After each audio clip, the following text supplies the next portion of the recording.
I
think the party leader will answer that, but also to bring you up to speed, whatever happened in the last 6 or so months that the movement has been on, 3 months. 3 months, he has published it in the social media.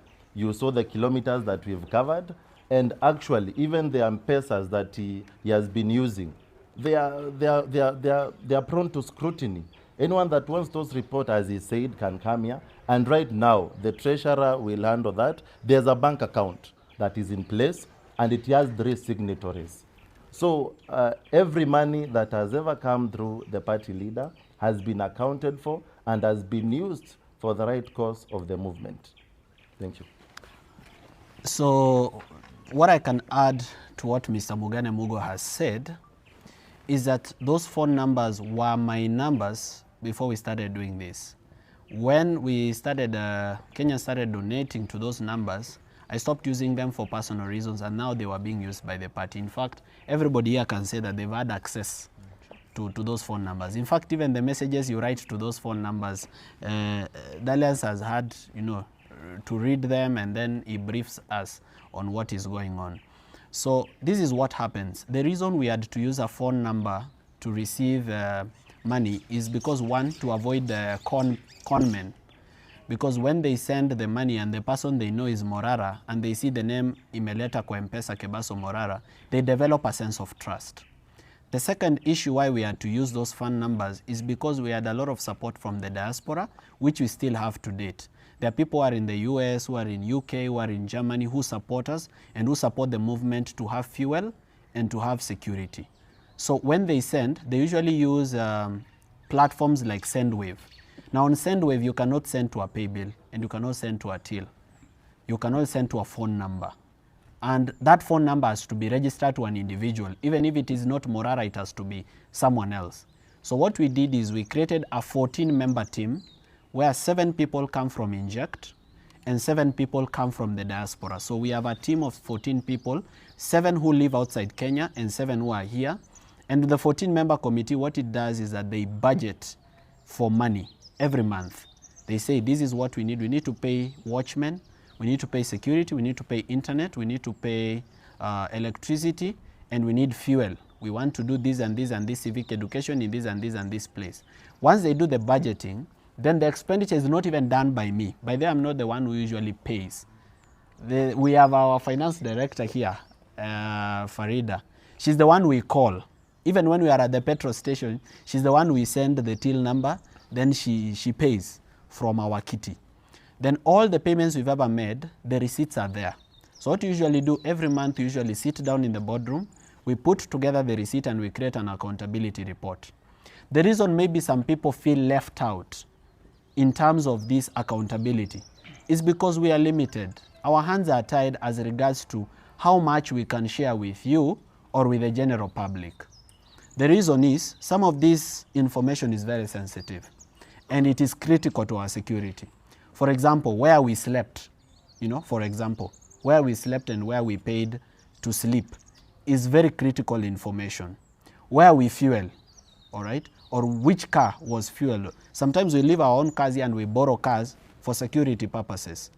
So for that reason, if we publish all information just because we want to make so and so happy, at the end of the day, we will be compromising our own security. And that is why whenever I post to request for financial support, I usually say, support us if you can trust us. So we believe that Kenyans still trust us because to this day, regardless of all the propaganda that goes on out there trying to tarnish our names, to this day, there are Kenyans who still believe in us and continue to support us, even today, even this morning, even 1 hour ago, even 20 minutes ago. There are Kenyans who send us 10 bob, 50 bob to support what we do. And we are putting together resources for different programs. For example, we are going to have Vijana Shika ID program, where we are going to encourage the youth to get IDs. We are going to have youth registration program to help the youth to register as, as voters. We are trying to put together a group of friends to come and support us so that we see whether we can have either a music studio or just cameras for shooting, for helping people with the talent to be able to shoot content in this place or even to record music in this place, just as a way of reaching out to the youth and lifting them up with us, because when we go up, we want to go up with them. So we have all these programs we are planning. So sometimes we even have resources in the bank account, but those resources cannot be used because they belong to a certain program and we cannot remove it and put it in fuel. Ni mara nyingi sana hata sisi wenyewe tumetumia fedha zetu sisi wote binafsi. Any Kenyan who is out there, who is watching us today, that feels that they really need this information. This is not information that you can publish on our website or on our social media, because this is information that will be accessed by both our friends and our enemies.